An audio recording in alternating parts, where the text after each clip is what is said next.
بسم اللہ الرحمن الرحیم وقل رب زدنی علما۔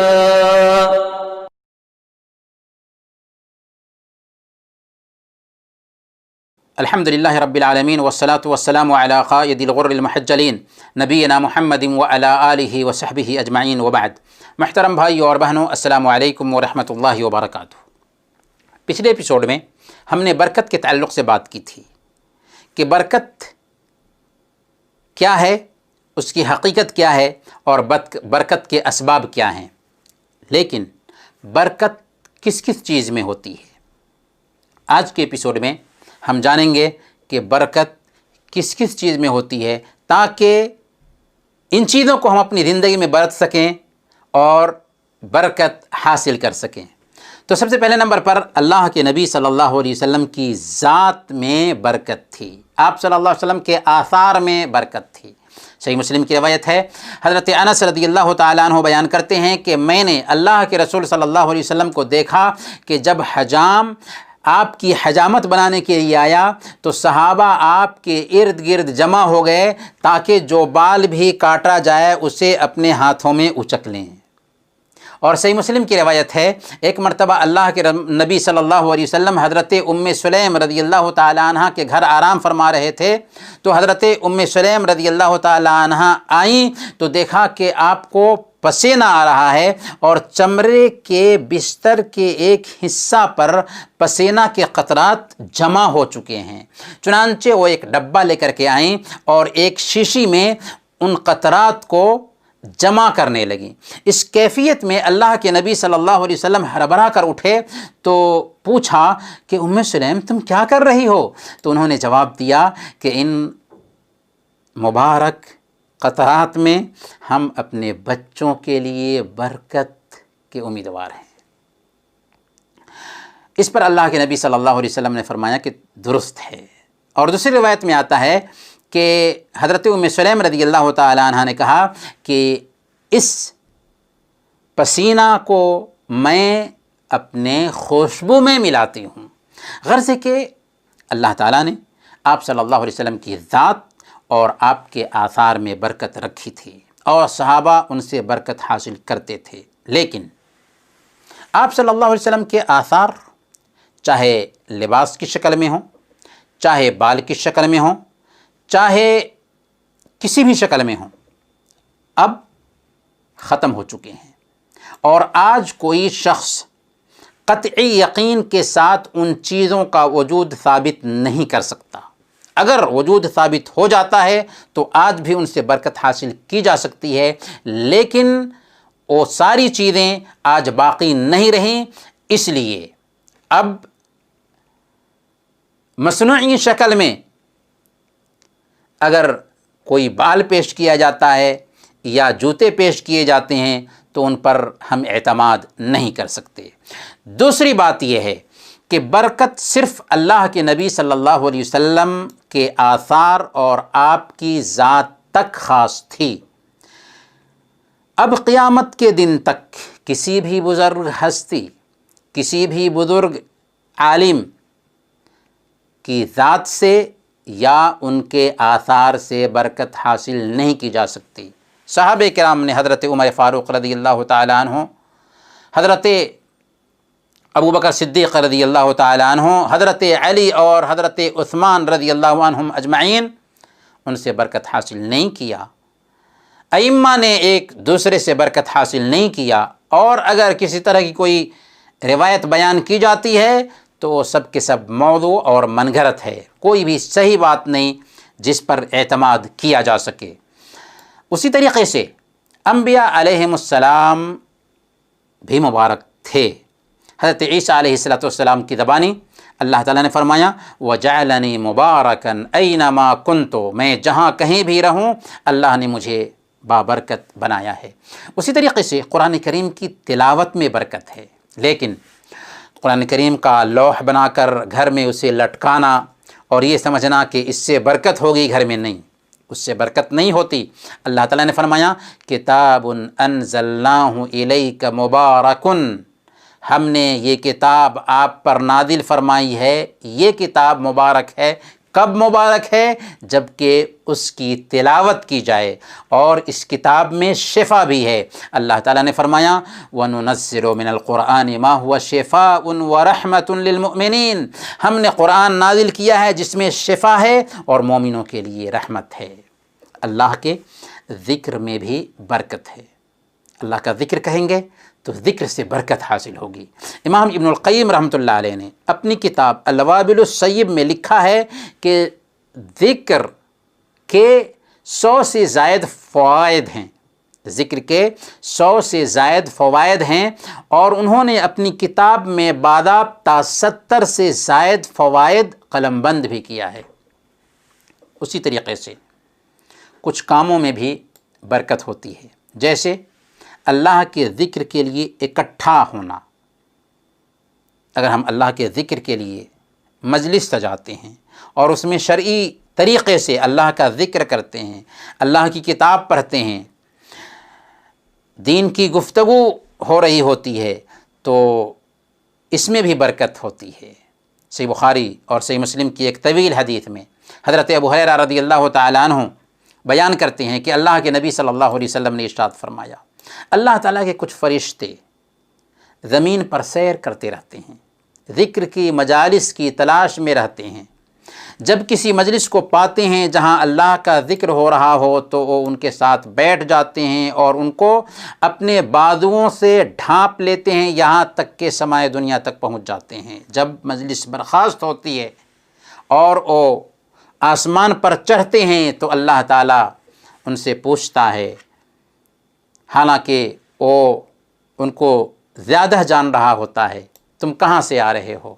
وہ کہتے ہیں کہ ہم زمین پر تیرے بندوں کے پاس سے آ رہے ہیں، جو تیری تسبیح بیان کر رہے تھے، تیری تکبیر بیان کر رہے تھے، تحلیل بیان کر رہے تھے، تحمید بیان کر رہے تھے، اور تجھ سے سوال کر رہے تھے۔ اللہ پوچھتا ہے وہ مجھ سے کیا سوال کر رہے تھے؟ فرشتے کہتے ہیں کہ وہ تجھ سے جنت کا سوال کر رہے تھے۔ اللہ فرماتا ہے انہوں نے میری جنت کیا دیکھی ہے؟ فرشتے کہتے ہیں کہ نہیں اے میرے رب۔ اللہ کہتا ہے اگر جنت کو دیکھ لیں تو ان کی کیا کیفیت ہوگی؟ وہ کہتے ہیں کہ وہ تجھ سے پناہ طلب کر رہے تھے۔ اللہ کہتا ہے کہ وہ کس چیز سے پناہ طلب کر رہے تھے؟ فرشتے کہتے ہیں کہ تیرے جہنم سے پناہ طلب کر رہے تھے اے رب۔ اللہ کہتا ہے کیا انہوں نے جہنم کو دیکھا ہے؟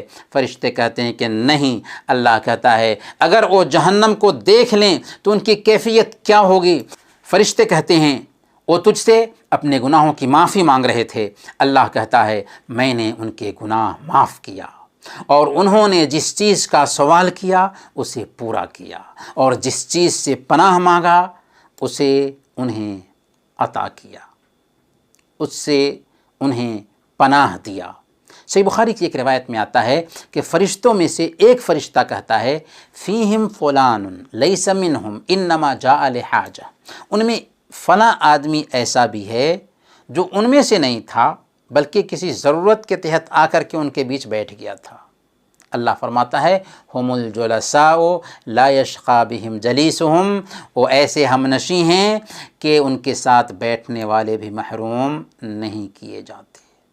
گویا کہ اللہ کے ذکر کے لیے جب ہم بیٹھتے ہیں تو عجیب طریقے سے اللہ کی برکت نازل ہوتی ہے۔ اسی طرح مل کر کھانا کھانے میں بھی برکت ہے۔ اللہ کے نبی صلی اللہ علیہ وسلم نے سنن ابی داؤد کی روایت کے مطابق بیان فرمایا کہ کھانا مل کر کھایا کرو، اس میں برکت ہوگی۔ کچھ جگہوں میں بھی اللہ تعالیٰ نے برکت رکھی ہے، جیسے مسجدیں بابرکت ہیں۔ صحیح مسلم کی روایت ہے اللہ کے نبی صلی اللہ علیہ وسلم نے ارشاد فرمایا احب الاماکن الی اللہ مساجدها وابغض الاماکن الی اللہ اسواقها، اللہ کے ہاں محبوب ترین جگہ مساجد اور ناپسندیدہ ترین جگہ بازار ہیں۔ مسجدوں میں سب سے بابرکت مسجد حرام، مسجد نبوی، مسجد اقصی اور مسجد قباء ہیں۔ اسی طرح مکہ مکرمہ بھی مبارک ہے، مدینہ منورہ بھی مبارک ہے، اور ارض شام بھی مبارک ہے۔ اللہ کے نبی صلی اللہ علیہ وسلم نے مکہ کو خطاب کرتے ہوئے فرمایا تھا واللہ انک لخیر ارض اللہ واحب ارض اللہ الی اللہ ولولا انی اخرجت منک ما خرجت۔ اللہ کی قسم تو اللہ کی بہترین اور محبوب ترین جگہوں میں سے ہے، اگر مجھے یہاں سے نکلنے پر مجبور نہ کیا گیا ہوتا تو میں ہرگز نہ نکلتا۔ اسی طریقے سے سنن ترمذی کی روایت ہے، اللہ کے نبی صلی اللہ علیہ وسلم نے مدینہ کی فضیلت بیان کرتے ہوئے آپ نے فرمایا تھا، من استطاع ان یموت بالمدینۃ فلیمت فإنی اشفع لمن یموت بہا۔ جو شخص مدینہ میں مر سکتا ہو، یعنی یہاں آ کر کے موت تک قیام کر سکتا ہو، اسے ضرور مدینہ میں مرنا چاہیے، کیونکہ میں مدینہ میں وفات پانے والے کے لیے سفارش کروں گا۔ اسی طریقے سے اللہ رب العالمین نے بلاد شام کے بارے میں فرمایا، بارکنا فیہا، اور علاقۂ شام میں ہم نے برکت رکھی ہے۔ لیکن یاد رکھیں، مکہ، مدینہ یا شام کی رہائش میں برکت ہے، وہاں کی مٹی، پتھر یا درختوں کو چھونے اور چومنے میں برکت نہیں ہوگی۔ اس لیے جو لوگ مکہ مدینہ سے مٹی لا کر اس سے شفا حاصل کرنے کے خواہش مند ہوتے ہیں، حقیقت میں اس میں شفا نہیں ہوتی۔ ائمہ دین نے کسی دور میں بھی یہ طریقہ اختیار نہیں کیا، دین پر چلنے والوں نے بھی کسی بھی دور میں یہ طریقہ اختیار نہیں کیا، اس لیے یہ ایجاد بندہ ہے، غلط طریقہ ہے۔ شفا اس میں نہیں بلکہ برکت اس سرزمین میں ہے۔ اللہ تعالیٰ نے کچھ اوقات میں بھی برکت رکھی ہے، جیسے رمضان المبارک، جسے اللہ کے رسول صلی اللہ علیہ وسلم نے شہر مبارک بھی کہا ہے، اور شب قدر یہ بھی مبارک ہے، جو 1000 مہینوں سے بہتر رات ہے۔ رات کا تیسرا پہر بھی بابرکت ہے، مبارک ہے۔ صحیح بخاری اور صحیح مسلم کی روایت ہے، اللہ کے نبی صلی اللہ علیہ وسلم نے ارشاد فرمایا، ینزل ربنا تبارک و تعالی کل لیلۃ الی السماء الدنیا حین یبقى ثلث اللیل الاخیر۔ ہمارا رب ہر رات جب کہ رات کا تیسرا حصہ باقی ہوتا ہے تو آسمان دنیا پر نزول فرماتا ہے، اور کیا کہتا ہے؟ اعلان کرتا ہے کہ ہے کوئی جو مجھ سے مانگے کہ ہم اسے عطا کریں، ہے کوئی جو مجھ سے دعا کرے کہ ہم اس کی دعا قبول کریں، ہے کوئی جو مجھ سے اپنے گناہوں کی معافی چاہے ہم اس کے گناہ کو معاف فرمائیں۔ جمعہ کا دن بھی مبارک ہے اور یہ ہفتے کی عید ہے۔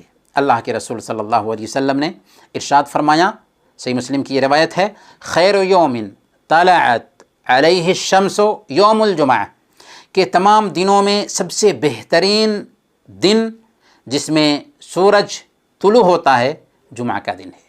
اسی میں حضرت آدم علیہ السلام کی پیدائش ہوئی، اسی دن وہ جنت میں داخل کیے گئے اور اسی دن جنت سے نکالے گئے، اور قیامت بھی اسی دن ہونے والی ہے۔ سوموار اور جمعرات کا دن بھی مبارک ہے، برکت والا دن ہے۔ اللہ کے رسول صلی اللہ علیہ وسلم سوموار اور جمعرات کے دن روزہ رکھتے تھے، اور صحیح مسلم کی روایت ہے، اللہ کے نبی صلی اللہ علیہ وسلم نے ارشاد فرمایا، تفتح ابواب الجنت یوم الاثنین و یوم الخمیس۔ سوموار اور جمعرات کے دن جنت کے دروازے کھولے جاتے ہیں، اور ہر موحد جس نے اللہ کے ساتھ کسی کو شریک نہیں ٹھہرایا اس کی بخشش کر دی جاتی ہے، سوائے اس آدمی کے جس کے اور اس کے بھائی کے بیچ ناراضی ہو۔ ان دونوں کے بارے میں کہا جاتا ہے، انذروا ہذین حتی یصطلحا، انذروا ہذین حتی یصطلحا، انذروا ہذین حتی یصطلحا۔ ان دونوں کو مہلت دو یہاں تک کہ آپس میں صلح کر لیں، ان دونوں کو مہلت دو یہاں تک کہ آپس میں صلح کر لیں، ان دونوں کو مہلت دو یہاں تک کہ آپس میں صلح کر لیں۔ ذو الحجہ کا پہلا عشرہ بھی مبارک ہے، جس کے بارے میں اللہ کے نبی صلی اللہ علیہ وسلم نے ارشاد فرمایا کہ سال کے سارے دنوں کے مقابلے میں اللہ کو سب سے محبوب عمل ذو الحجہ کے پہلے 10 دنوں کے عمل ہیں۔ اسی طرح عرفہ کا دن حاجیوں کے لیے بڑا بابرکت ہے، اور غیر حاجی اس دن روزہ رکھیں تو ان کے 2 سالوں کے گناہوں کا کفارہ بنتا ہے، اور حرمت والے دن یہ سب کے سب برکت والے ہیں۔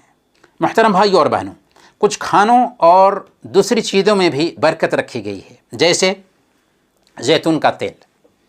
اللہ تعالیٰ نے فرمایا سورہ النور آیت نمبر 35، یوقد من شجرۃ مبارکۃ زیتونۃ، وہ چراغ جو ہے جلایا جاتا ہے زیتون کے مبارک درخت سے۔ اللہ نے زیتون کو مبارک درخت سے تعبیر کیا۔ اور سنن ترمذی کی روایت ہے، اللہ کے نبی صلی اللہ علیہ وسلم نے ارشاد فرمایا، کلوا الزیت وادہنوا بہ فإنہ من شجرۃ مبارکۃ، زیتون کا تیل کھاؤ اور بدن پر لگاؤ کیونکہ یہ مبارک درخت سے حاصل ہوتا ہے۔ اس لیے یہ بات نوٹ کریں کہ زیتون کے تیل میں برکت ہے، زیتون میں برکت ہے، اسے استعمال کریں۔ اسی طریقے سے کلونجی میں برکت ہے۔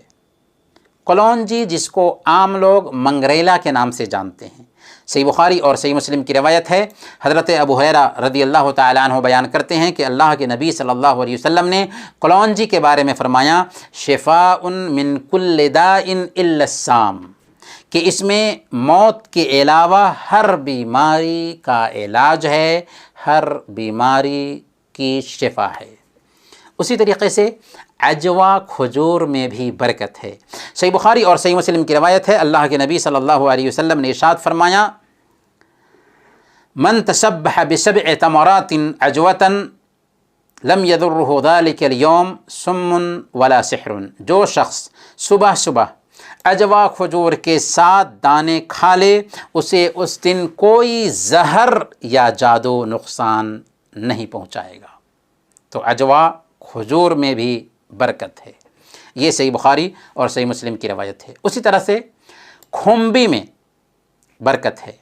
کھومبی جس کو مشروم کہتے ہیں، صحیح بخاری اور صحیح مسلم کی روایت ہے، اللہ کے نبی صلی اللہ علیہ وسلم نے ارشاد فرمایا، القمات من المن وماؤها شفاء للعین، کھومبی من کی ایک قسم ہے، مشروم من کی ایک قسم ہے جو بنو اسرائیل پر اترا تھا، اور اس کا پانی آنکھ کے لیے شفا ہے۔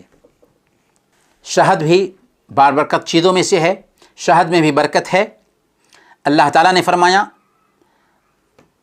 سورہ النمل آیت نمبر 69، یخرج من بطونها شراب مختلف الوانہ فیہ شفاء للناس، کہ ان مکھیوں کے پیٹ سے ایک مشروب نکلتا ہے مختلف رنگوں کا، اس میں لوگوں کے لیے شفا ہے۔ اور ایک صحیح حدیث میں آتا ہے، حضرت ابو سعید خدری رضی اللہ تعالیٰ عنہ بیان کرتے ہیں کہ اللہ کے رسول صلی اللہ علیہ وسلم کی خدمت میں ایک آدمی آیا اور اس نے عرض کیا کہ میرے بھائی کا پیٹ چل رہا ہے، یعنی اسے اسہال کا عارضہ لاحق ہو گیا ہے۔ اللہ کے نبی صلی اللہ علیہ وسلم نے فرمایا کہ جاؤ اسے شہد پلاؤ۔ وہ گیا اور اسے شہد پلایا، پھر وہ اللہ کے نبی صلی اللہ علیہ وسلم کے پاس آیا اور عرض کیا کہ میں نے اسے شہد پلایا لیکن اس کا پیٹ چلنا اور زیادہ ہو گیا۔